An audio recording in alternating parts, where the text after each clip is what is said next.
L'ange de l'Éternel lui apparut dans une flamme de feu du milieu d'un buisson. Exode 3:2. Dieu avait préparé une place pour Moïse dans le pays de Madian.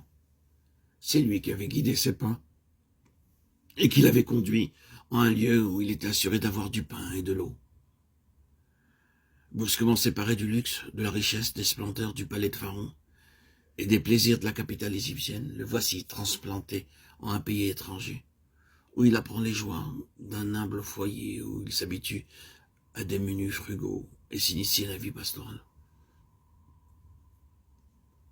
Par le discours d'Étienne, nous savons que Moïse vécut 40 ans dans la retraite à Madian. 40 ans. Quelle longue période de temps cela nous semble aujourd'hui. Les années s'écoulaient jour après jour.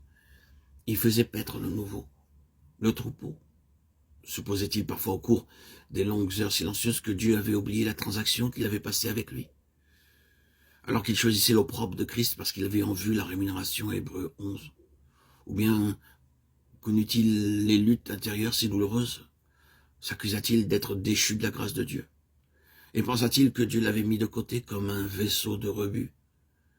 Remémorant les années passées, se dit-il que par sa propre folie, il s'était à tout jamais séparé du peuple qu'il avait voulu secourir, de son peuple. Il ne nous est rien dit à ce sujet dans la Bible, mais il semble probable que Dieu attendit pour appeler Moïse, que celui-ci eut abandonné tout espoir de retour en Égypte. Dieu attend, et dans le silence du désert, il fait l'éducation de l'instrument. Moïse a besoin de calme, il faut que soit détruit en lui toute activité charnelle, toute tendance à céder aux impulsions, à agir sans réflexion, à la hâte. De par notre nature, nous sommes volontaires opiniâtres. Nous n'aimons pas qu'on nous arrête, quand tout autour de nous, les choses semblent se précipiter. Et l'Église de Dieu s'est laissée gagner par la fièvre ambiante.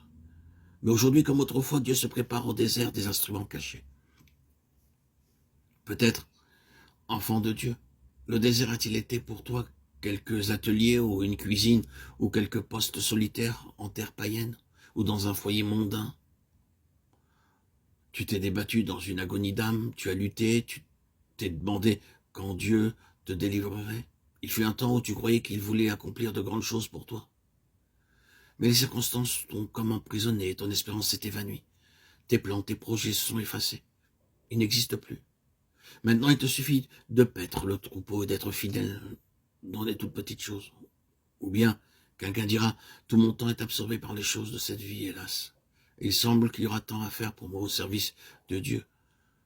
Ne serait-ce jamais de ces privilégiés dénouant les liens de ceux qui sont sous le joug, de ceux qui renvoient libres les affligés? Oh. Enfant de Dieu, le Père Céleste n'oublie pas. Il ne t'oublie pas. De plus, il n'est jamais en retard. Attends.